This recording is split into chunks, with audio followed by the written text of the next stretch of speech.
Përshëndetje shikues të dashur dhe mirë se vini në një epizod të ri të podcastit Rrugtime.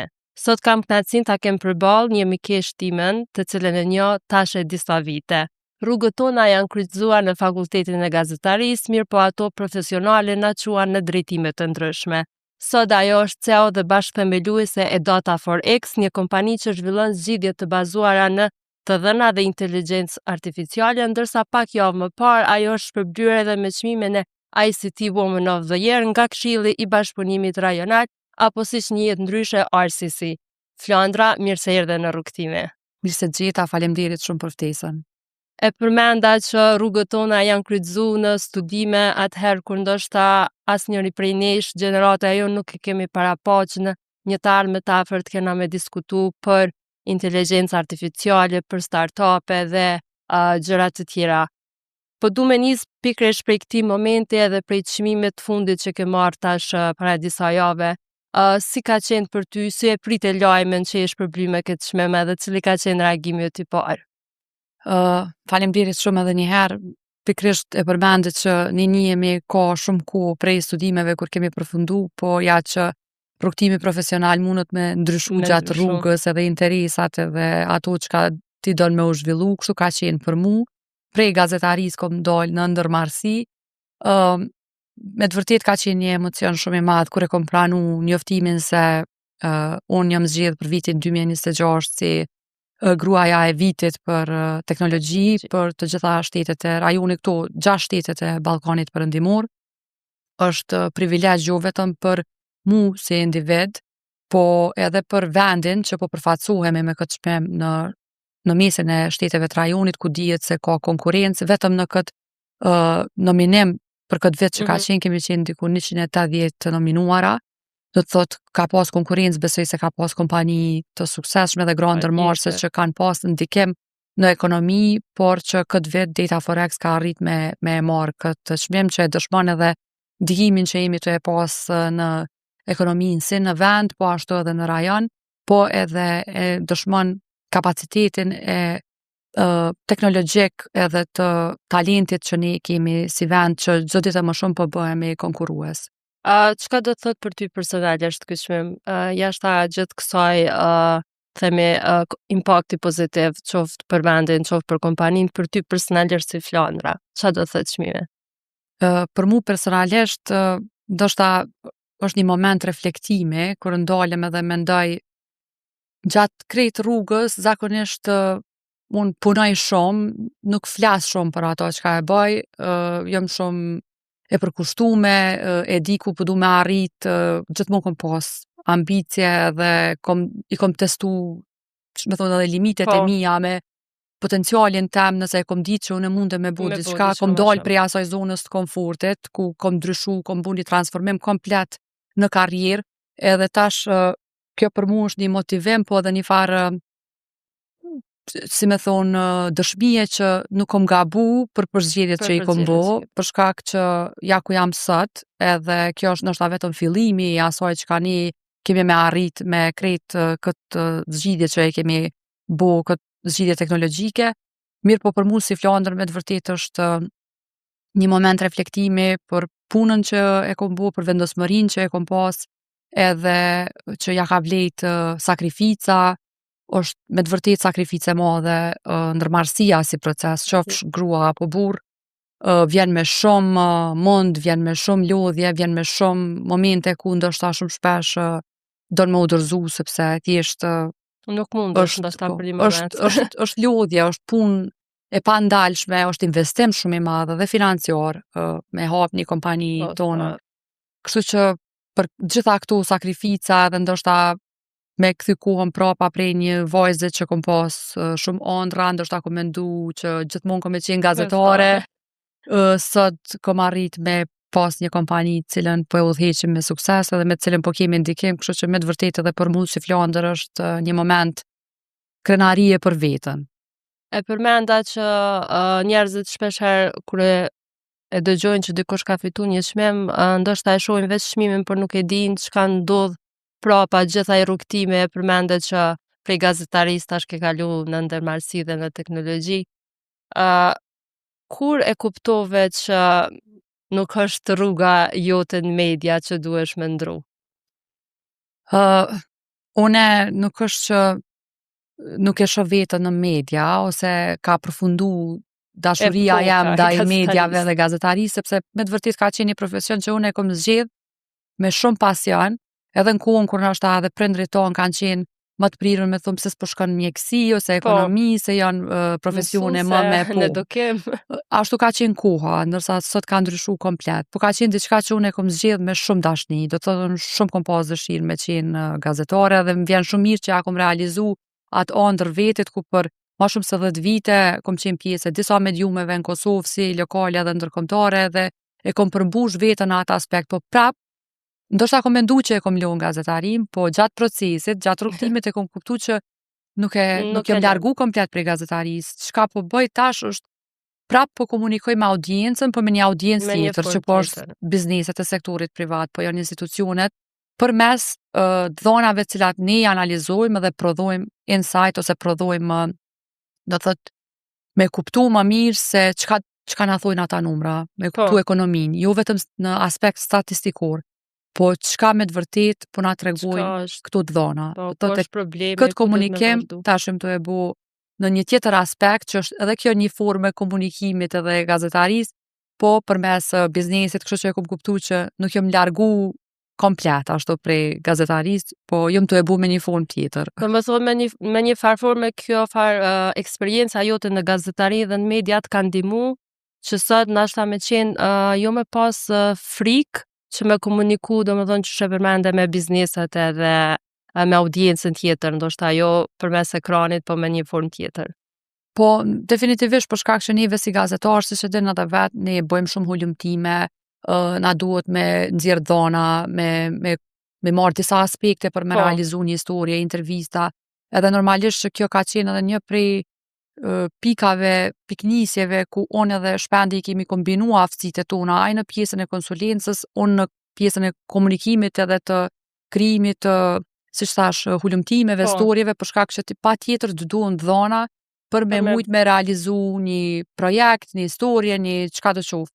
Kështu që kjo ka qenë pika ku ne kemi kuptu se qasja në dhona është shumë goxha problematike në Kosovë, edhe në rajon, për shkak që janë shumë të fragmentuara dhe kështu kemi vendosur që me e kriju një platformë që i ka të gjitha dhënat institucionale të strukturuara në një vend, edhe përveç që thash qasje statistikore mundesh me nxjerr analiza për secilin sektor, për secilin biznes, me kuptu biznesin tënë, sektorin tënë, me pa ku janë sfidat, ku janë mundësit, ku mundesh mund zgjeru, me hyn tregje të reja, qysh me urrit tutje, do thot gjitha aspektet ekonomike, po ashtu edhe për investitorët që dojnë me hy në tregun tonë, me investu, do thot sa i përket importit, eksportit, të gjitha aspektet ekonomike cilat ne sot i përfshim përmes analizave tona dhe përmes platformës tonë, kështu që definitivisht lidhet edhe ajo puna që e kemi bo me ato që ne e bojmë sot, dhe e kemi identifiku si problem gjatë përvojës tonë paraprake dhe kjo ka ardhur si rezultat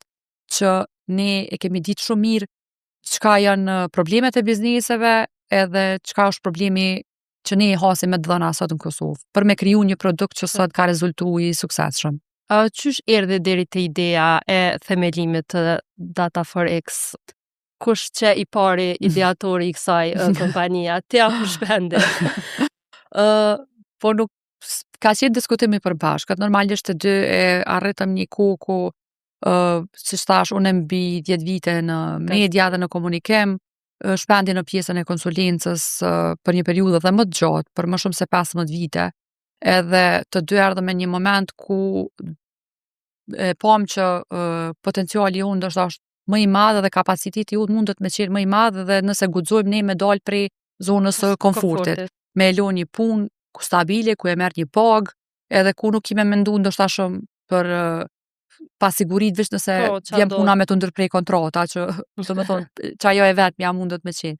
Por erdhë momenti që ne, siç thash, kemi pas këtë diskutim ndër vite, jemi marrë me konsulencë, kemi fillu me disa studime si konsulenta privat, do të thot pa pas ende kompani, për me studime sektoriale, sidomos në pjesën e burimeve njerëzore, kemi fillu me marrë kërkesa feedbacku ka qenë pozitiv edhe prej klientëve tonë edhe kemi pa që po ka nevojë edhe po ka kërkesë për studime të bazuara në dhëna edhe kështu kompaninë, domethënë si Talent Management Services e kemi fillu në dhjetor 2021, ndërsa prej asaj kohe gjitha ato që kemi arrit na me i gjeneru si t'hyra në biznes prej rekrutimit, prej studimeve që i kemi bo, i kemi investu komplet në platformën Data4X. Do thotë ka qenë komplet investim i yne, ku më vonë pas një viti apo dy na u kanë bashkangjitë edhe 2 bashkëpunëtorë tonë në kohën kur neve na është dash më shumëti që me na shty tutje që është ylli edhe lularta. Edhe do thotë kjo ka qenë paka shumë si kemi fillu, ndërsa Data4X është lansu në nëntor të vitit 2023. Do thotë ende nuk i ka 3 vite të plota si platformë, ndërsa njerëzit e njohin tashmë si një platformë që është ekzistente në treg, ndoshta që një kohë edhe më të gjatë për shkak të ndikimit që e kemi pas edhe po vazhdojmë me pas në ekonomi. Cili ka qenë ndoshta momenti më i vështirë në fillimet, qoftë të kompanisë, qoftë edhe të lancimit platformës? Pasiguria, si financiare, ashtu edhe ajo si ka me reagu tregu, si kemi me mujt me ja dal, po sidomos aspekti financiar është shumë i vështirë se siç e thash në fillimet e çdo ndërmarrje, çdo startupi, pjesa më e vështirë në Kosovë, po edhe në këtë pjesë të rajonit është mbështetja financiare edhe e bankave për me ofru kredi për startupet që nuk kanë besueshmëri ndaj teje si startup, sidomos në 2 vitet e para të operimit, derisa u pat kriju dhe fondi për garanci kreditore që ndoshta pak i ka kriju do politika pak më të lehta. Po në përgjithësi është kjo investimi që ti duhesh me rreziku me investu, mandej është investim i vazhdueshëm. Edhe kjo pjesa e pasigurisë që po them, ka njerën edhe pasiguritë e tua, sikur unë që thash dola prej një industrie komplet tjetër, qysh ko me u gjind, ako me ditë me u thesh biznes, kjo tjetra, po krejt janë gjana që i përjeton, dush me i përjetu pa tjetër, edhe që sot mund kam bu shumë matë qëndrushme, shumë matë fort edhe sot jam një fjandër krejt tjetër prej asaj kur kom fillu në fillim të kompanisë. Do të është një rrugtim që gjithë e kalojnë edhe të formson shumë, kështu që kjo besoj ka qenë disa prej sfidave që na jemi përballë, po normalisht sfidat nuk mbarojnë në pjesën e ndërmarrësisë, ti gjithmonë ke ambicie me u rrit ma shumë, me u zhvillu ma shumë, kështu që sa ma shumë që eksploron tutje, sidomos kur bëhet fjalë për me zhvillu një produkt teknologjik që është investim jashtëzakonisht i madh, edhe është as pak e lehtë. Edhe pjesa tjetër që kur punon me dhona është pjesë shumë e ndihshme, se një gabim i vogël kushton shumë, do thotë kemi të bëjmë me numra që ti dush me qenë me fitu atë besueshmëri, e na kemi arrit me fitu besueshmërinë qysh në fillim, do thotë me klientat e tonë, sot po punojmë me industritë kyçe edhe në Kosovë edhe në rajon, edhe me institucionet kredibile ndërkombëtare si Banka Botërore, IFC.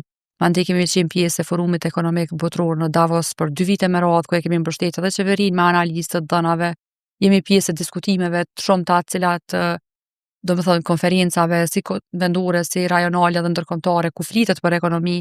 E kemi kriju konferencën tonë The Future of Business, si vjet është edicioni i 3, ku ne çdo vit dalim me një studim ku flasim për sfidat e bizneseve, për potencialin që e ka Kosova, ku mundet me u zgjeru.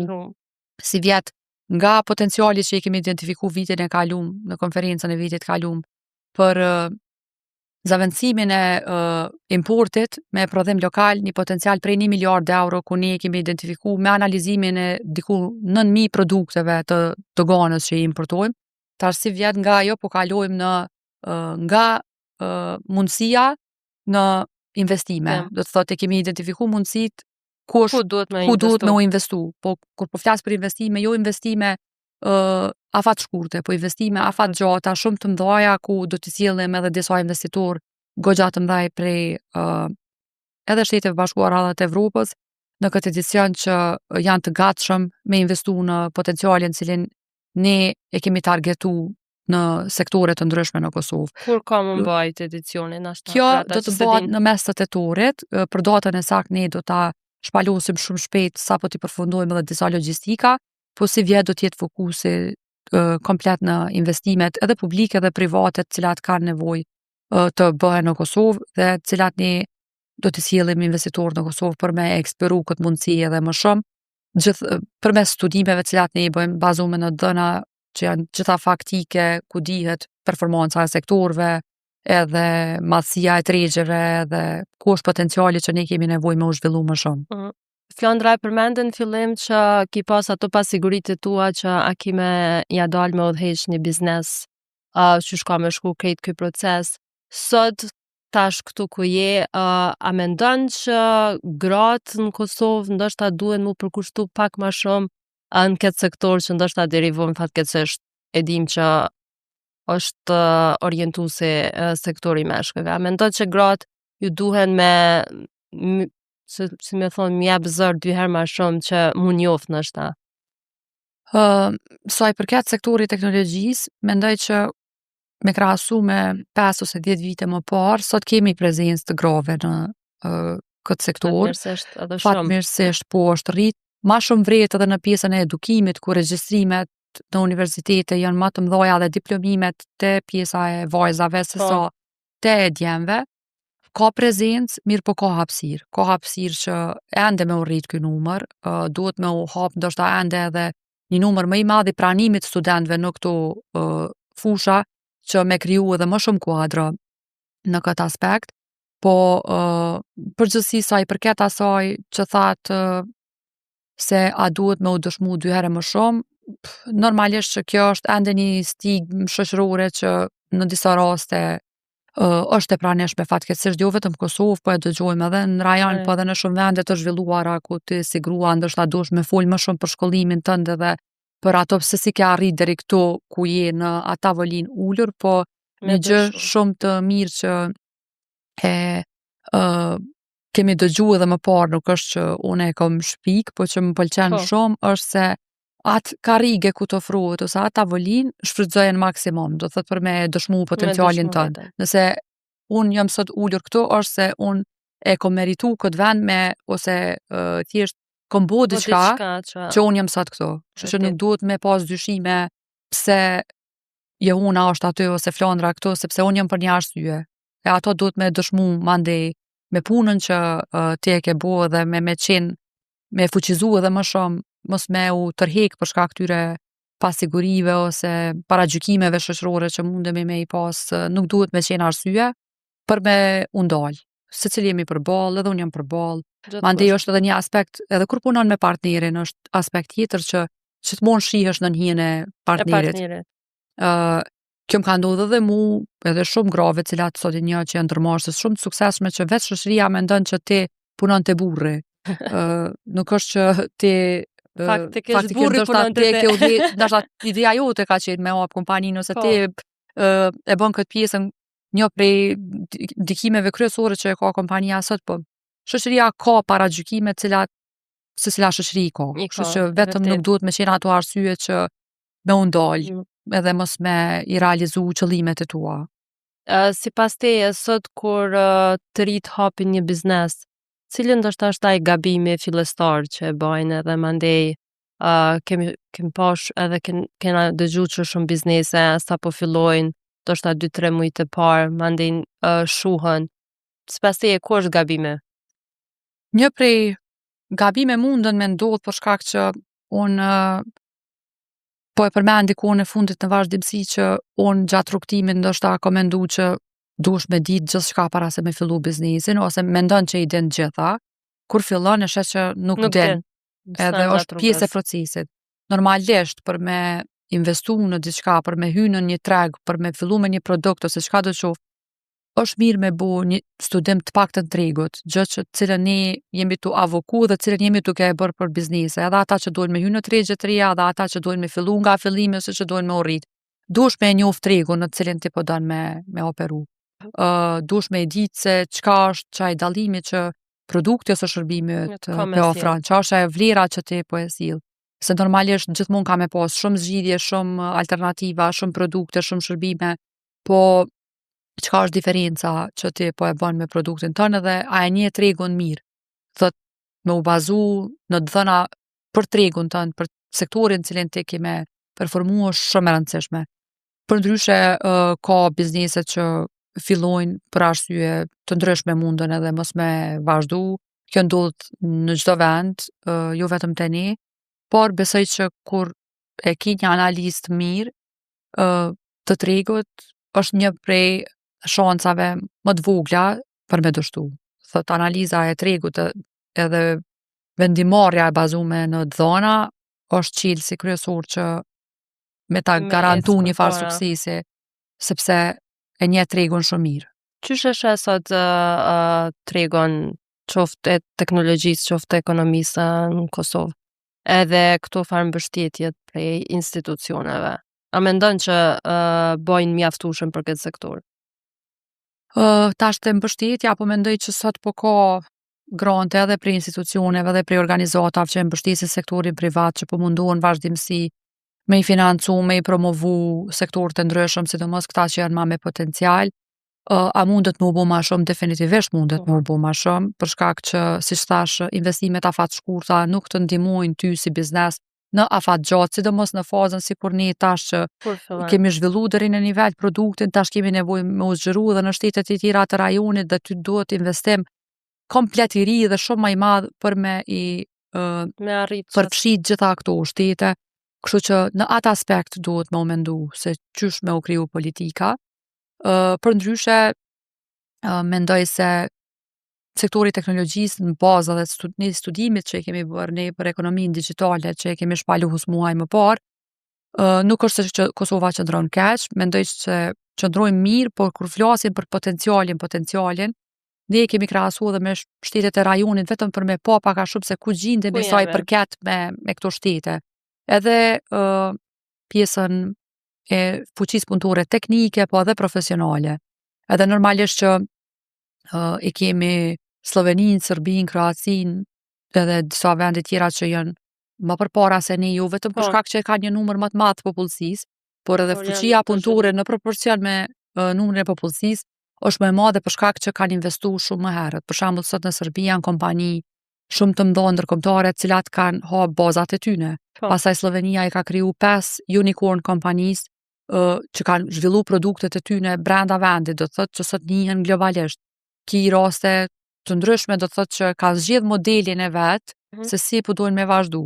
Në Kosovë ende mendoj që nuk e kemi zgjedh, jemi në fazë eksperimentale edhe pse besoj se na duhet edhe kjo faza e eksperimentimit, na duhet ende përvoja ndërkombëtare që jemi tu e marrë përmes eksportit të shërbimeve, Po. përmes kompanive që po i zgjedhin fuqinë punëtore tonë për Për me punu.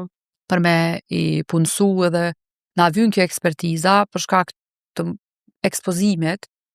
E din shumë mirë që qëndrojmë jashtëzakonisht mirë me pjesën e eksportit të shërbimeve, por ka potencial për me u rrit më shumë dhe duhet me u pozicionu si vend, apo duhet me u fuqizu edhe më shumë këtë fuqi punëtore, siç thash me rrit numrin e studentave që pranohen në këto drejtime, pastaj Po. me kriju politika shumë më të favorshme, Si më të mëdha. mundësi më të mëdha dhe pjesën e investimeve, apo dojmë me pjesën e zhvillimit produkteve. Do të thotë duhet me ditë se si çka në vitet e ardhshme ne dojmë u formsu si vend. Kështu që këtu mendoj se ende nuk kemi arrit me kriju një strategji që Të mirë e fillt, dim të ndoshta, mirë fillt, që po, që munden nga me po kuptu. shkojmë, por në përgjithësi nuk qëndrojmë keq, do të thotë po shihet se çdo ditë më shumë po vlerësohet talenti, fuqia punëtore që Kosova e ka, por duhet këtë potencial me kapitalizu ende më shumë. Me rujt që mos me dal jashtë vendit. Po edhe S'po ajo, po ndodh. edhe me rrit, me dyfishu. Me Po. dyfishu definitiv. Sot kur flasim për këtë rrugtimin tënd prej një fushë në një fushë tjetër, qysh e sheh suksesin edhe me çfarë fjalie ndoshta e kishe përshkruar leadershipin? Suksesin edhe leadershipin. Mendoj se një lider i mirë është ai që e jep një shembull të mirë edhe arrin me inspiru ndoshta edhe gjenerata tjera edhe ose e lën hapur derën edhe pas vetit për gratë të tjera ose vajza të tjera, për shembull në rastin tim ose ndërmarrës të ri që me ndjek rrugën cilën e kom ndjek unë. Mendoj që kjo është një prej sukseseve më të mëdha që mundesh me pas nëse unë arri me inspiru të paktën një vajzë apo një grua, po edhe me përmes mënyrës së leadershipit ose udhëheqjes, Po. cilën unë e bëj, se menaxhmenti dhe leadershipi dallojnë shumë. Dallojnë. Kështu që ajo është më shumë në këtë aspekt që me arrit me lon derën hap edhe për gjeneratat e tjera pas vetit dhe me i bo, anglisht thonë, to make everyone excited për që ato që ti po e sheh si vizion. Do thot me arrit që edhe komunitetin, po edhe ekipin tën me e bo aq excited Edhe për tjerë. edhe për ato që ti po e sheh si vizion për kompaninë, për ndikimin në ekonomi, për komunitetin në përgjithësi. Kështu që mendoj që unë e shoh të paktën kështu, një lider të mirë. Unë jam ende në proces, mendoj, të formësimit si lider, po me ato që kom arrit me kuptu deri sot gjatë procesit.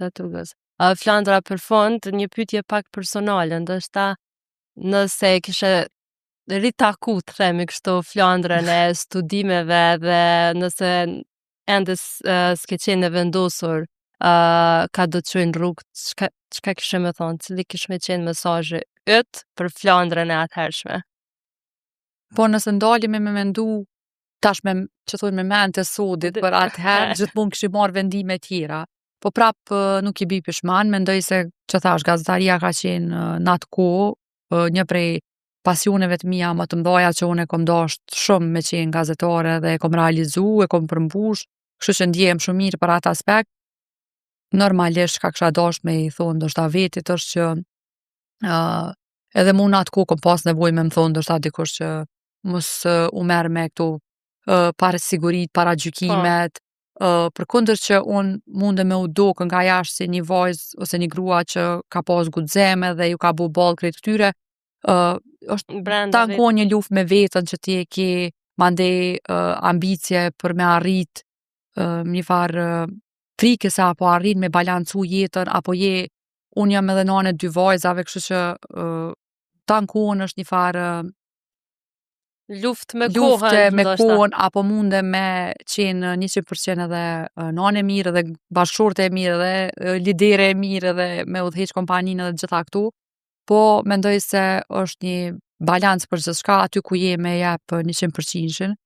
Kështu që Flandrës asaj kohe besoj se prap nëse nuk i kisha bu gjitha ato gjana cilat kom vendos me i bo, qysh prej një moshë shumë tre me punu edhe me hyn treg edhe me thjesht me fillu rrugtimin tem profesional, besoj se nuk do të kisha qenë ku jam sot. Mendoj se kërkon shumë punë, shumë përkushtim nëse don me arrit diçka në jetë. Asgjë nuk servohet lehtë.